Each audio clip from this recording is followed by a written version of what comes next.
B. Davis Show. Here we'll talk to the leaders in technology, culture, business, and the arts. We'll cover politics, advocacy, motherhood, writing, mental health, and mostly we'll focus on hope. Join Kim B. Davis, author, playwright, radio personality, event consultant, professional speaker on The Kim B. Davis Show.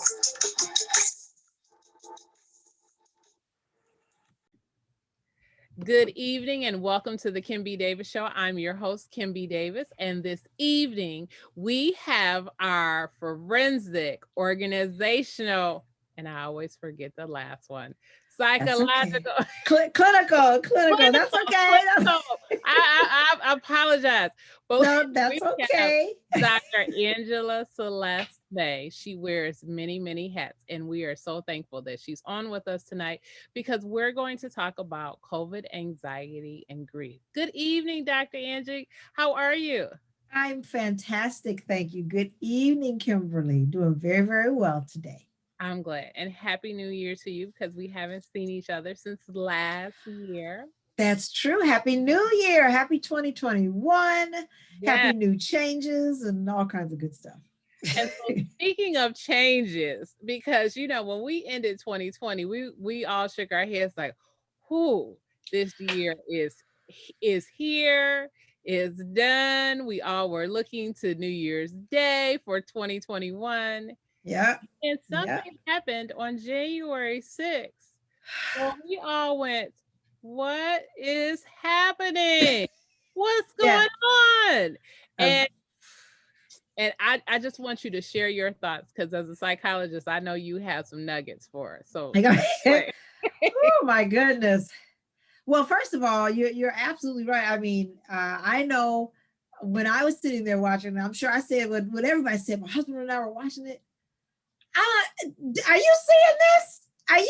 Are you called my brother? I was. Are you got the prayer chain going? Lord have mercy. That what? Yes. All that, honey. This is okay. Prayer time. But it was very scary. It was. It was very scary. That was coming real, real close. And sadly, we did have some lives lost from that attempted insurrection, coup, whatever. But we are finishing the month of Martin Luther King's birthday celebration. Mm-hmm.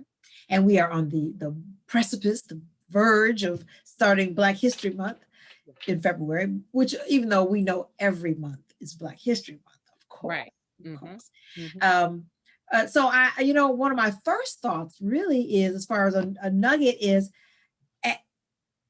as Black folks, as people of color who have you and I were just talking before we started the program about connecting with our ancestry, the big and little things we get from those who came before us, the fight, the good fight, the good trouble, continuing to march forward and not allowing ourselves to, we may be knocked down, but knocked out. That's one of the first things I think about.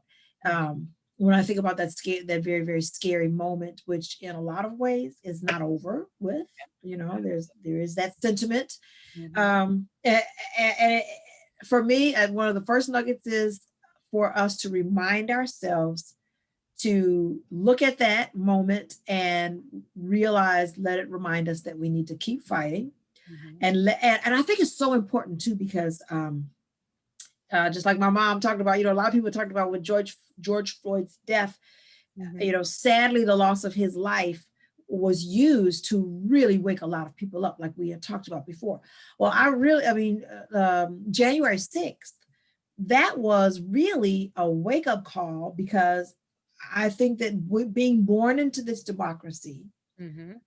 More so probably than many who immigrate here, first generation or whatever, we take our democracy for granted. Like, that can't happen. Like, right. That, we were literally in disbelief. What's interesting is when I hear from some of our immigrant neighbors and some of our, fellow Americans who were not born and raised here. And it's equally scary for them, mm-hmm. As I have heard different people share. but familiar, like, oh, this shocking because, oh my gosh, I didn't think it could happen in America. But on the other hand, some familiarity for some who came from countries that had gone through those kinds of, attacks and coups from within. So I think it's a reminder for us to keep that we had to keep fighting. It's a reminder for us all that not to take our democracy for granted. I mean, people say it and was like, yeah, that's true. It takes all of us in a democracy. We all prop it up, but that really reminded us that we all, have to keep continue to fight. But also, it's juxtaposed, not by accident. Mm-hmm. It's juxtaposed with all of these continued firsts. Our first woman vice president, first Black South Asian, and all these other firsts that we're seeing. So it reminds us that there's value in the fighting and there are successes in the fighting, because seeing the sixth can make us feel weary, can make us feel like, oh, this is where we are, after so much. But there are gains, and we keep on going with that. Keep on going. And it's important to know, I will also add this. Many of us said, I know I said that when President Barack Obama was first elected back then, 2008, where, it was wonderful. Oh my gosh, people with tears and all the rest. But also, there's some folks not happy. Oh my gosh, like, oh, this was never supposed to happen, and would double down on those negative attitudes. We're speaking very politely, kind of, we're tippy-toeing around racism and white supremacy is what we're talking about. For those who may not be aware, we're tippy-toeing. I'm tippy-toeing. Mm-hmm. But and it's an important lesson. And so the two, as it often happens, they kind of go hand in hand. Seeing that what we have to deal with, and then also recognizing how that we have come some distance. So those are some thoughts. Yeah. And those are very good thoughts and are accurate. I know we're talking about grief and anxiety in relation to COVID, but I want to go back to something that you just said when you talked about white supremacy and racism. There are some people that are mourning the change that is happening in this country. And, as people of color, it would seem like this would be a natural progression, that the country would begin to evolve. Yes. We're all doing all the things that everyone told us to do. You have to get an education. You have to work your way. And once you work your way and get to where you're supposed to be, you are one of us. Well, we sort of find out that we're actually not one of you, because you will still tell us you're not good enough, or you will make accusations or derogatory statements or what have you. In 2020, when the pandemic first started, we started to watch the numbers of people creep up. Yes. And we would watch the number of deaths increase. We would look at certain areas as hot spots and different things. And now, so I want to say, I don't remember at what point in the year, but we were somewhere around 200,000. Now we're at 425,000. 425,000 families, coworkers, people you worship with, neighbors, have been impacted by the loss of life. And for me, coupling that with January 6th, just this rage that seems to be traversing through our country, where people literally are angry. They're angry about wearing masks. They're angry about shutdowns. They're angry because, you have the first African American, South Indian, or is it South Asian? South Asian, yeah. South Asian, excuse me. South Asian vice president, a woman of color who went to a historically Black college and university, who is an AKA. She is a member of the Divine Nine, which I know that you are.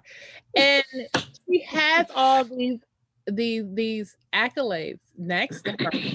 She's Mhm. well accomplished. She is married. She's successful, and people love her. And still, Mhm. she's faced derision. And it's just interesting to me that the anxiety level of people in the country has grown. And coupling that with grief, because Yes. we all know that unfortunately man has an appointment with death. We don't know how or when that will Mhm. happen. We know that it does. And Yes. for 425,000 people, it came at the hands of COVID. Can you Mhm. talk a little bit about how we can deal with COVID anxiety and how we can deal with COVID grief? Oh, wow. Well, on one hand, all I would say all of the advice that my fellow social scientists give, counselors and therapists, psychologists, psychiatrists, social workers, etc., that we give for any kind of grief is still applicable, most definitely. Mhm. Realizing that there's no time frame, every people grieve differently, giving people room to grieve in their own way, letting them know that not to feel guilt. It's important to share stories. It's important to have the permission to remember in your own way. You know, all those things that we tell people to take care of yourself. Um, uh, I know the moment that my mom passed, like the moment she passed in December, my husband was immediately like, you know, you need to eat something. Mhm. I was like, well, what? I'm all right. I just had, you know, dinner. What's but but that's, you know, that's what we tell people, you know, because you know how we lose appetite, you know, signs of sadness that can creep into depression and stuff. But sure enough, you know, I said, well, you know, I'm fine. I'm fine. And the next couple of days, I'm like, yeah, you're right. Because I made my sister lost 5 pounds. I lost 4 pounds, like in Wow. like in a week, like less than a week, something like that, without trying. Just, you know, Mhm. didn't feel you just what, you know. Yeah. And so those things we tell people that those are natural parts of grief, and you know, surround yourself with positive support and that kind of thing. Get your sleep. Don't sleep. Sleeping too much can be a sign of depression. You know, all those things that we tell people is true and good advice for any kind of depression. Mhm. You know, generally speaking, for the most part. But of Mhm. course, there are added layers, like you said, like you say, for those who've lived through any kind of account, like, you know, any kind of trauma, of course. But I'm thinking of, you know, wars and explosions, and, you know, on a magnitude of 911, those kinds of things. That that's what, of course, COVID has been, you know, Mhm. for us. Mhm. Only drawn out, you know, whereas 911 was that day, and then there were ongoing issues that came up over time. Mhm. So what I would add to the typical advice, you know, that we give, um, is that there's anxiety that comes with any kind of passing. There can be. It's not true for everyone, but there can be. Um, but I would remind people, first of all, not to beat yourself up because you're feeling anxious, like, oh, what's wrong with me, kind of thing. It is natural, because with COVID, the virus and the loss, there is that unexpected element that's magnified. Mhm. Just like you said a moment ago, with for all of us, we may not know when or how, you know, we may see our last day or days. Mhm. But this is something that the anxiety is higher because we know it's like out there, or it's you know, it's present. There's the fact that it's something that we cannot see. You know, you can't see viruses with the naked eye. So it's like an invisible invader. It's like an invisible attacker. And when you have an attacker that's quote unquote invisible, um, you get even more anxious, because then you don't know where to punch. You don't know where you just don't know. So all of that kind of adds to it. So it's natural to feel anxious. Mhm. That's important, I think, to acknowledge that, and to tell ourselves that, remind ourselves and our loved ones that. But once you acknowledge that that's a part of our being human, we don't want to live in it and stay there. Mhm. So in the past, I've talked about how important it is to feel that we can control some things, Mhm. but which gives us some sense of grounding, some sense that we are not completely out of control, because we do have some day-to-day things that we can take care of and see that it's working in the immediacy. So you can feed your, prayerfully, hopefully you're able to feed yourself and your family, or there's even the day-to-day little things. And I shouldn't say even, especially those are important, those day-to-day little things, taking care of ourselves, getting things done day by day. Those are grounding things. They may sound simple things, but they're grounding things. But there's two parts to this dealing with the COVID grief.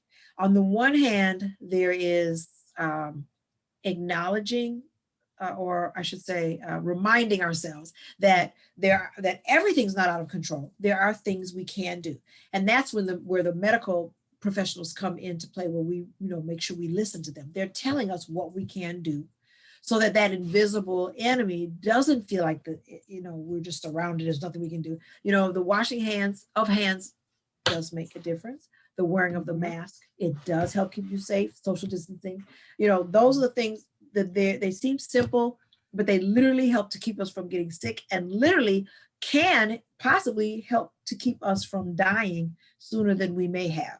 So that's we're listening to not only medical professionals, but what, according to the new administration, science. Yeah. Listening and following the science. Yes, it's not witchcraft. It's it's science. It's not evil. It's not evil. We didn't make it up. We didn't pull it out the sky. So on the one hand, there's leaning into those things that we can do that help us feel that we have some anchor, and that we can make some positive differences in our lives day to day, and our loved ones' lives also, because of course, wearing the mask and doing all those things helps protect others as well as ourselves. But then the other side of that is the importance, and this is so important for all of us to learn, and COVID and those kinds of things have kind of taught us that, or magnified it for us and reminded us. It is also important as humans to recognize that there are things that are out of our control. And here's the key part that can be a challenge for some people. And that's not only okay, but that's as it should be. Because I don't want to be in charge of making sure the sun gets up every day on time. Amen. Just because that may be, if it's up to me, I love the sun. It's all beautiful sometimes, but we may have some days where y'all like, why is it dark still? Right. She's like, hey, what's going on? Oh, I'm sorry. I overslept. Right. Because, there are days, and I'm just using this as a personal example. You get busy, and I'll book 2 meetings at the same time. You do not want me in charge of putting up the sun or putting up the moon, because I might mix it up, and you'll be like, can't get it together. I'm like, sorry, I got too much on my plate. I'm trying to make sure the planet sits together. Exactly. And that's not even getting dinner on the table. What? I gotta hang stars. I gotta make sure you're safe. Right. Exactly. I gotta make sure the oxygen is still flowing, and ozone layer didn't, fall apart. You see, this takes time. It takes time.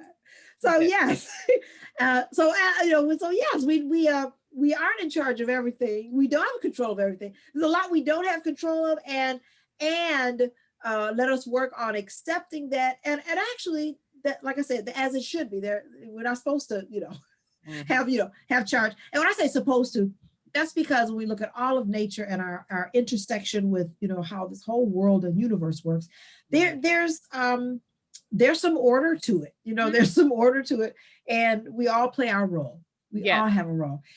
So I would add that, a lot of the anxiety, or at least a big part of it, is that feeling of not being in control, that loss of control, or if not a feeling of loss, a feeling of increased, like, I know I don't have control of everything, but this is really, I can't hold on to my loved ones kind of thing, right. Which is a very scary thing. And those are some other emotions as well that are attached. When we say anxiety, we do mean feeling anxious, but we also mean sadness sometimes, anger sometimes. I'm mad that you talk about so many people being angry. For some of those people, that anger is actually that is the grief manifesting itself. It's the fear and depression manifesting itself. one of the things that we tell people, psychologists and other social scientists, we tell families who are dealing with grief of any kind, and definitely with COVID, is to watch out for different family members and friends as well, loved ones, different folks, because different age groups grieve differently. We know culturally people may grieve differently. Different age groups do grieve differently, and depending on the culture, different genders. Men oftentimes grieve differently than women do, and to recognize that and recognize that helps us to help ourselves and each other with that anxiety and grief process. Mm-hmm. And those are great things to think about. I mean, even when we talk about anxiety, as you said, it's not just about being anxious. It could be fear or anger. Many people have lost their jobs since 2020. People who are living on unemployment face some uncertainty because they weren't sure if unemployment was going to be extended. So you had people during the holidays who were trying to figure out how to put food on the table, how to Absolutely. do the basics. And so when you say, especially when people are trying to put food on their table, it is very important. I mean, I think Absolutely. sometimes we take for granted, yes, it's the holidays and oh, I'm going to put my Christmas tree up and I'm going to do decorations and it's going to be great, and we talk about what we're going to do, but oftentimes we don't think about, wow, the neighbor across the street who hasn't decorated, is it because they're not able to decorate? Is it because they're not feeling in the mood because maybe they're very lonely and they don't have family that they can talk to? Because I'll be very transparent and tell you 2020 was rough for me because I wasn't able to physically reach out and see people. And Zoom just wasn't cutting it for me. The phone just wasn't doing it. And I remember my birthday came around and we did a drive-up birthday and I bawled. And everybody looked at me like, you're crying. And I was Oh, like, I can't help it. I see people I miss. I went into that whole thing. And absolutely. but you don't realize how much you miss certain things. And so we Yes. have to be mindful of the people that are around us, our neighbors, as you said, So watching true. our close family members, because everybody's struggling with something. And depression rates, or the rates of depression and anxiety, have skyrocketed since Yeah, COVID. they There's have. now a new diagnosis that's just for COVID called COVID depression. It's all surrounds or all encompassing everything COVID.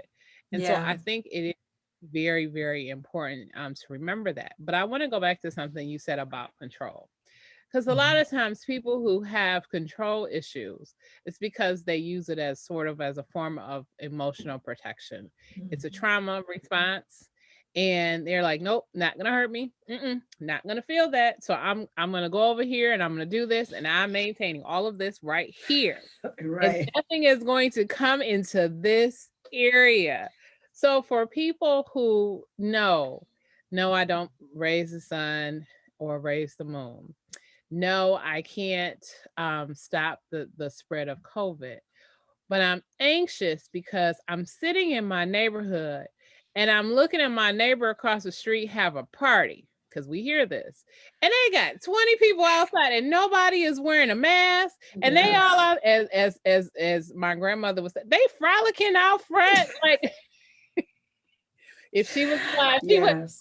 say frolicking and gallivanting. She'd be like, they're Oh, gal. frolicking Yes. and gallivanting. What? And I always would crack up because I'd be like, only you use words like that, but I love it. No, she's not the only one.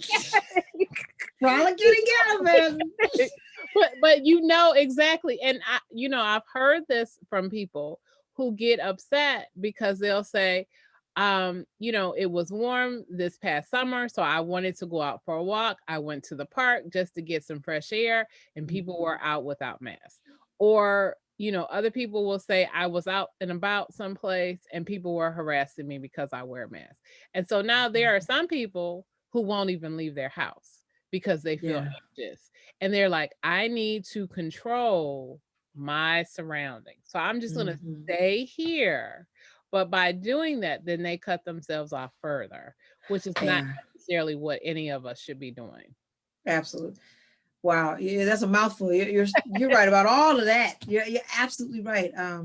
everything, that sometimes we miss signs, like you were saying, if someone hasn't decorated, not that they have to, but that to realize that that can mean other things. That's an excellent point. You're right, absolutely right about that. And then this the growing agoraphobia, that's the technical term or whatever for people who develop a fear of leaving their house for whatever reason. One thing that I would say, which is very helpful in this COVID time, and that is that whereas unless you had visiting physicians or something, if you were signed up with that due to a certain level of illness or whatever, not being able to get out, unless you had access to that, typically we don't have our therapists, our psychologists or psychiatrists or whomever come to our home. Because of the virtual world that we're living in due to COVID, we have an increase in televisits. Yes. And insurance is paying for that. And so that's one thing I would definitely encourage people who are finding themselves increasingly isolating, either for themselves or if a loved one, if you've noticed that about a loved one living in another home or whatever, to consider that, encourage them, and maybe help them set up a televisit. It doesn't have to be something that goes on and on, long term necessarily. Everyone's different. It may, and if it does, that's fine. But even just a handful of those visits where you work through it with a professional can be very helpful for that.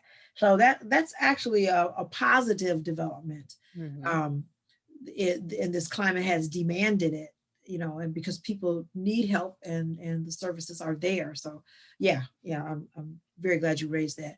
A lot of times people tend to, if they're already maybe had a tendency to isolate somewhat, or that is how they typically handle anxiety, kind of like, step away a little bit. That's just been like exponentially exploded, because of the circumstances, just as you said. And then you make a really good point also, because, I know I've found it like, why are people endangering, each other, like you said, with not wearing masks and gallivanting and frolicking. Why is there frolicking or frolicking a mask at least or something? Exactly. Right, exactly. That is, it's the denial. Not to paint everyone with the same brush, of course, but for many people, that denial, it's a way to push back against that invisible enemy. And it's a way to take, quote unquote, feel like they're taking back control, even though they are, it's a huge risk and has detrimental consequences for too many people. I think that when we react to seeing that, this is the hard, I won't say hard, this is a more challenging thing to do. Our tendency when we feel we're being attacked, is either to recoil, that's a fight or flight, either, to push back, fight, or flee or recoil from it. And the increased anxiety and the anger, getting upset and watching people, they're being so inconsiderate, and why are they, not masking up and stuff. That is underneath it a way of, it's like fighting back at someone who we feel has lobbed something at us, because in fact they have, even if they didn't mean to, that's what that comes down to. I know it's kind of cliche a little bit, but I also know that it's like a balm, it's a soothing, like emotional ointment to, and I know perhaps everyone who is enjoying your wonderful show, they do not have to agree with the political, ideas. That's perfectly fine. There's nothing wrong with that. But I will say, just from humanity's perspective and healthy psychology, I will say that there is a healing aspect when we reach out to embrace each other, because humans are wired that way. The reason that COVID, grief, and anxiety is particularly troublesome is because you have the virus, the illness potential on top, you got that. And then on top of that, you have the inability to be comforted in the ways that we're used to. It's harder for us to put our arms around or have someone we love or care about put their arms around us. Doctors and nurses and caregivers have talked about taking off their gloves to do a certain part of an exam for a COVID patient and having that patient, heartbreakingly say, that's the first time someone has touched me since I've been in the COVID ward without some kind of barrier. We're psychologically and physically designed. We are wired for touch. That's why babies thrive with touch, with, loving touch. That's why relationships of all kinds are improved and grow through touch. So it's actually a need. And that's what we're seeing humanity across the globe. This is a global pandemic. That is a lot of the anxiety that we're seeing because we're just not wired to not have contact. I mean, there are those few who are like very, very hermit-like and prefer to live, there's always some diversity in humanity, of course. But generally speaking, it's like even when you want to come down off that mountain and go maybe have some contact, we have to put parameters on that. And people are angry and anxious and depressed because that goes against just the way we're not designed like that. So having said that, I really have to give kudos to what is it that necessity is the mother of invention. So much so much creativity. I mean, folks are coming up with all kinds of ways to creatively share music, share all of that, and all of that's important. I think of it this way. I just had this thought. Think of it this way. You know how we say that when you lose one of your five senses, your sight or your hearing, that the other four or three or four senses, they're heightened, they're more peaked. So touch, tactile contact, which we are wired for in order to be healthy on all levels, is in many ways, if not taken away from us, it's been diminished by the virus, of course. So I think that one way to think of that is just as with any loss of the five senses, we lose touch. What other things are heightened? Or maybe our sense of smell, maybe our sight. We're like we're doing a lot of look at each other through the camera lens.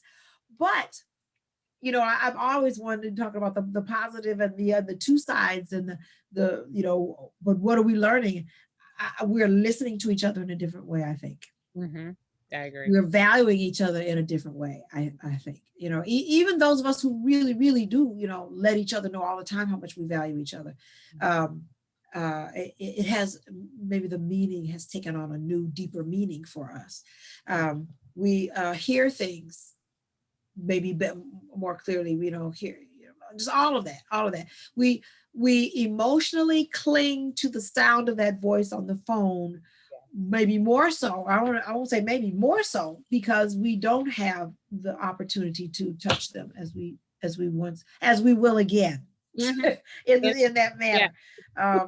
So there's we have humans have an amazing ability to adapt and to learn new ways to compensate and get the things that we need, and hopefully we do them in positive, healthy ways, which is what adapting is, as opposed to, as you said, we can sometimes go in unhealthy directions, like too much isolation, for example, but that anxiety, it's not only real, but it is natural, but we have choices. We don't have to live in it.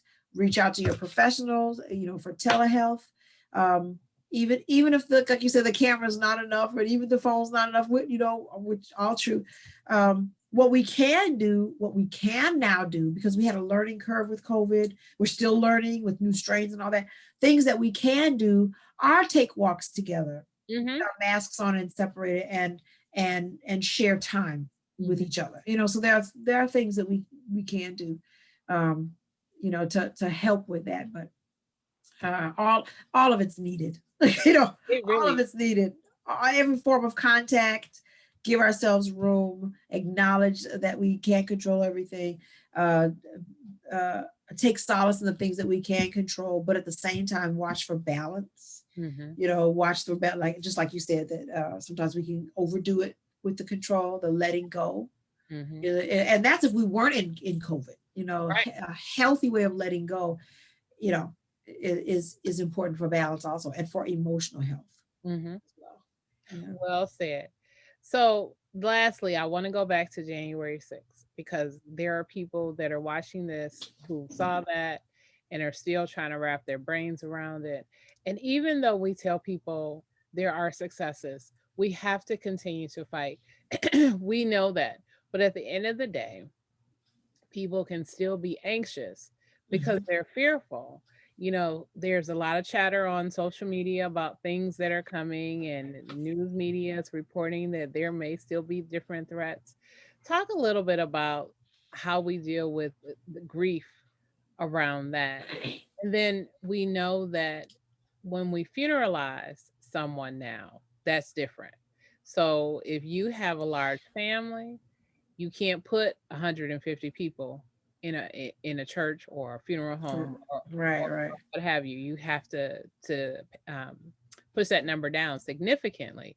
And I know one of the things that I was impressed with, because there were quite a few services that I attended last year, but I was Mhm. able to live stream it, and it gave me comfort to be able to see the family, to be able to send them messages to say, "Hey, I'll be watching," and on the live stream be able to put in a message praying for you, something very simple, and people seeing it later saying, "Thank you, Kim, for your prayers. That meant Oh, so much to us." Can you talk a little bit, because you've talked about how things have sort of changed in terms of how we look towards having anxiety, and with telehealth, which I think is a wonderful thing. And I've been telling mhm. people that if you cannot get in front of a screen to talk to a therapist, you got to figure it out, because that's the best thing that can help you right now.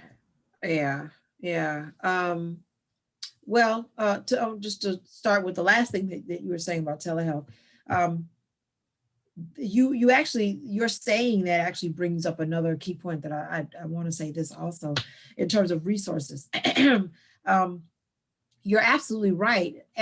We do take some things for granted, but we know that there are people who don't have internet. They Mhm. don't have computers. They don't have. Um, uh, I would still encourage people to reach out for and contact different practices. Mhm. Go through your medical care provider to try to connect with someone, because there are therapists who are also offering other options as well.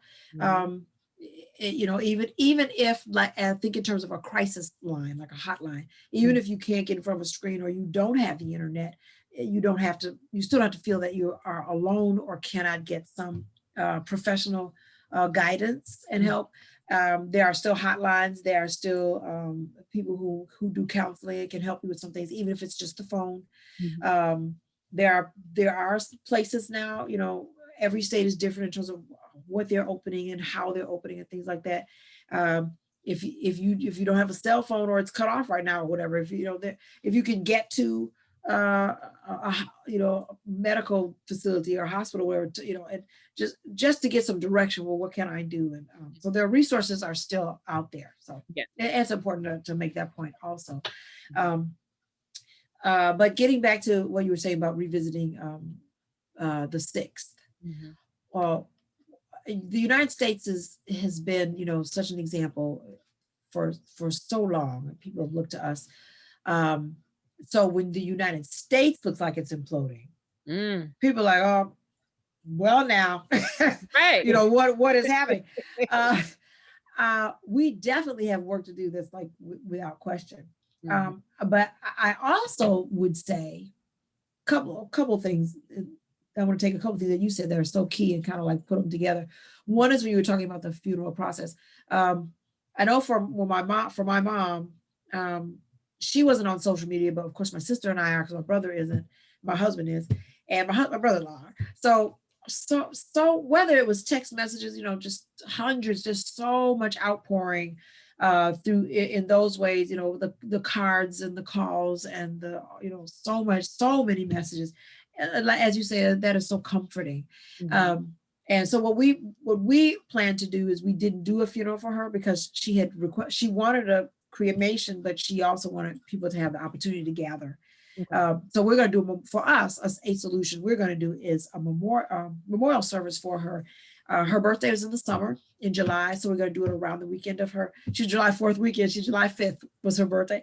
So we're going to do something where we can. We know COVID will still be going on, but it's that where we can be outside, don't have to limit the number of people, and have that celebration for her. Mm-hmm. So yeah, so like creative, options, because that's so important. But I mentioned that also to say that we're in redefining community in some kind of in certain ways. The ways that we reach out and connect with each other. It looks a little bit different, but it's still so important because that's how we're wired. And a lot. Let me say this. I'm talking about the internet because oftentimes you have to be careful. As we know, you can go down a negative rabbit hole. Yes, A you lot can. of people, step away from the internet, which is not bad advice at all. Mm-hmm. Because it can be easy to put pulled into so much negativity. But I will say that again, like on the positive side, it can be, and I have found it to be a wonderful tool and opportunity for support, which can help alleviate some of that anxiety. If you are interacting as in life on the internet, if you're doing it with people of like mind who are trying to lift each other up and share prayerful positive things with each other, encourage each other, those are the kind, I know you're the same way, those are the kinds of interactions that we stick to on the internet and don't get into the negative. So it can be a tool for support and help with that anxiety. It can be, you be careful what you put on the internet, because whatever goes in there, you're It's careful. safe. It's But there. exactly, but people do share some wonderful therapeutic, poems and ideas, and share, well, when I went through it, this helped me. So that could be a wonderful community there, if it's used in that way. Mm-hmm. But getting back to the sixth and anxiety, and looking at what we all looked at. For part of that, it's not all from the internet, of course. If you look at, news that you can trust, Mm-hmm. well-informed, well-researched news outlets and newspapers, etc.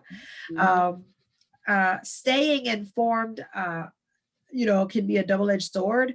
So if just like with the internet, so you do want to be informed, Mm-hmm. but at the same time, you don't want to just immerse yourself unless you're getting paid to do it. Because for some people, like the FBI, well, that's their job. But you don't want to constantly learn about every little. Unless you're a news junkie like me, my husband, we're like my brother, we're like, what else is going on out there? But to stay informed is important. And one of the reasons I say that is because I know for myself, what helped my anxiety, besides prayerfulness, and God said He's got this, so I'm just gonna look and see. That's it. We keep on praying. But what helped also was information. Mm-hmm. Learning about it on that day, as we all know, it looked like citizens were just overran the place, which they did, and we were just undermanned, underwomaned, and where were the people wanted? But of course, as the days went by, we found out that there was some coordination, there was stuff going on the inside. That gave me a measure of relief, more than a measure, because I know something about this country. Mm-hmm. There's a reason we're one of the most powerful in the world. Some angry citizens, even thousands of them, allow me to reassure our international friends and neighbors around the world. Exactly. America has the kind of power Mm-hmm. that oh no, even several thousand cannot just coup themselves on up into our capital. Absolutely not. That had to have had some bad actors on the inside. Mm-hmm. So do we need to keep fighting? Yes. We have a change in administration, but we have some people who are still serving in official capacities, within the Senate and carrying on, who are of that like mind that we need to watch and see if we can, move them on out, etc. But there's a reason that both our houses, the Congress and the Senate, reconvene that night to show ourselves and the world that no, America is not taken down quite that easily. Not even though it was truly dangerous and came very, that we want to make any light of that. But and this is something I said to my husband, both of us were saying, unfortunately, the people who were convinced that they could do that by folks in power that they were listening to. They actually believe that they ran into the strength of these United States. They didn't even get a taste. They didn't. Now, no, Mm-mm. no. Our paramilitary, military, black ops, no. So, We saw and that this summer. We saw that this summer. didn't we though? We did. We did. We did. Mhm. We did. Yes, we did. So that wasn't even, yes, it's a scary thing for all of us, but be assured that that you saw is not the typical, that did not show the true strength of this country. We saw it this summer, like you said, and we saw it at the inauguration and after that. Yes, we did. We certainly did. What we found out was that there was coordinated efforts to help those people do that from the inside. And when our military and our help from a couple of other states got in there and cleared those people out, the people couldn't even try to come back into Washington, D.C. after that. Absolutely. Couldn't even try. So our strength is in place. Our strength is in place. But we do need to be conscious that any democracy requires all of us to continue to fight forward as we go forward, and to continue to strengthen it. Absolutely. Well said, Dr. Angela Celeste May. That is our time. But before we leave, tell us about your books. Tell us about your music. You have a music video and some other things. Tell us all about it. Thank you for asking. Well, on the music side, yes, I did release the latest music video right at the beginning of the year, and it's from my second album. The album is called Reintroducing the Lady, and one of the songs on it, if you go to YouTube, you can see the music video. I have released, I think, 4 videos now, 4 songs, 3 or 4, I think, from songs from that album. But if you go to my YouTube channel, you'll see all of my music videos. I have one from the previous album as well. But this latest video, I did it with the Detroit Youth Choir as guests on the song Listen Up. And I wrote it as a letter. I wrote it several years ago. It's so apropos for this moment. But I wrote it as like an open letter to youth around the world. Especially my Black youth, young folks, but for all young people and all people of all ages. And it's a song of encouragement that you can be who you can become what you want to become, doctor, lawyer, Indian chief, teacher, whatever it is that you dream to become, astronaut, you can do that. So I encourage you to check out the video. Go to my YouTube channel, Angela Celeste May. And just my name, Angela Celeste May, and like the videos and subscribe as well. And I'll tell you something else too. I've been busy with lots of projects, including getting that video out. In addition to that, I also just posted, I have a series called Vocal Quick Tips that I have on there. I've got like 40, 50 some videos, quite a few of them, on a variety of subjects. And Vocal Quick Tips is, I post other stuff as well, but that particular series is for anyone who uses their voice professionally. So that's not just fellow singers, it's teachers, public speakers, all of that, spoken word artists, as well as anyone. There's a lot there also that can help with, if you're a performer of any kind, all of that stuff. So check those out. And I just did one a few days ago, and I have to tell you this real quickly. One of the, this as a fellow creative artist, one of the things that we creative professionals get frustrated about, and we hear from people all the time, is that if you're not a fellow artist, you may not understand all that goes into what we do and what goes into our creating what we do, right? And so because of that, unfortunately, people don't mean to be insulting, but we don't get the respect oftentimes. They respect the talent. I was like, oh, I love what you do. But people don't often, not often, I shouldn't say that, but too many times people do not want to invest. Yes. Because there's an expectation. We make it look easy. And Aretha Franklin just grabbed the mic and did blah, blah, blah. And you can grab the mic, or you can just like write that, that real quick article that kills, you just like fast it out. So people don't understand the work that goes into it, the expertise, that we are experts at what we do, the training that's gone into it. So when we charge for what we charge. It is based on the fact that we are experts with years of experience, that you are paying for getting these results that we give you, and all of that. So I just posted that video. So check that out on YouTube as well. It helps to educate and give a better understanding what we're worth and why we charge what we charge. So that's the music side at the moment. I teach voice lessons and piano at Mary Grove College. It's not a college anymore, conservancy, so I'm continuing with that. I also teach a couple virtually. And on the psychology side, I have a new class that I'm doing. Thank you for asking. This is, yeah, I'm a long-time educator, but this is my first, and I've done workshops and stuff as well, but this is my first course under my company, AMA and Associates Incorporated. So the course is called The Black Experience. And basically, we're going to be looking at 4 key aspects of the Black experience that we don't often hear about, that are not often talked about.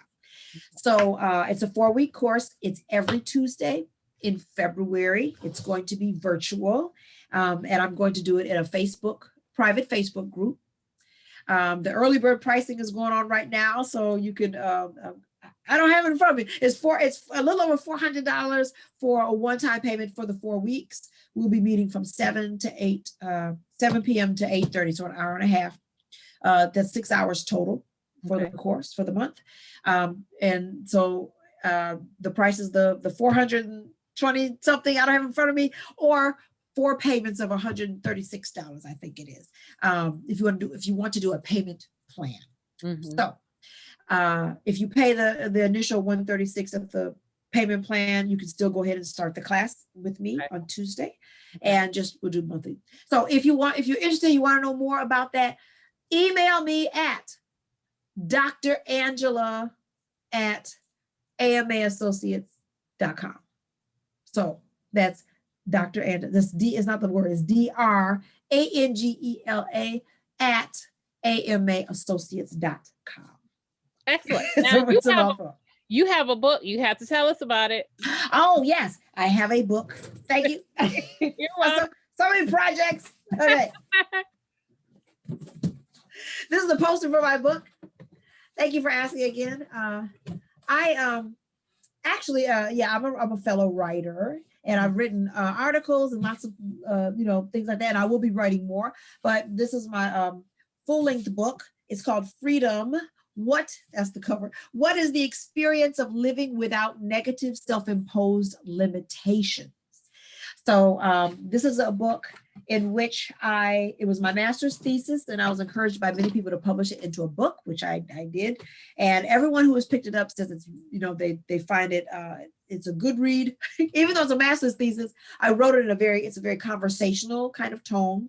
I interviewed a handful of people from various different backgrounds, different broad age ranges from 20s into 60s and 70s, Black and white men and women.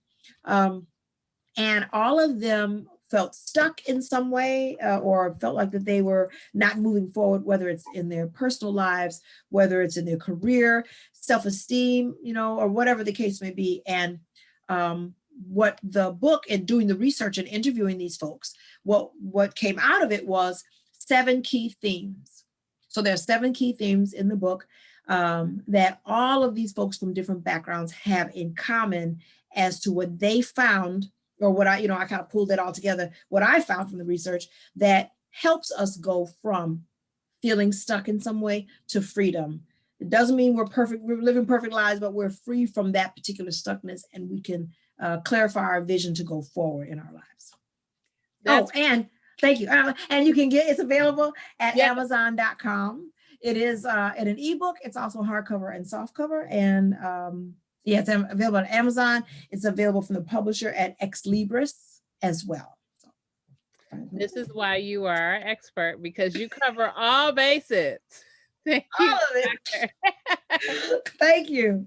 Thank you, Dr. Angela Celeste May, for being on with us and for talking to us about anxiety and grief, especially during a time of COVID. And we hope that we'll be able to use these tools to help us get through the year. We're hoping that 2021 is going to be so much better than 2020. And so we look forward to seeing you next month. Thank you. I look forward to it. for another exciting topic. Thank you again, Dr. Angela Celeste May. We appreciate you so much. Thank you. Thank you. Thank you, guys. You have been watching the Kim B. Davis Show. I hope you'll tune in for our next episode. And as always, remember, be magnificent. Okay, wait a minute.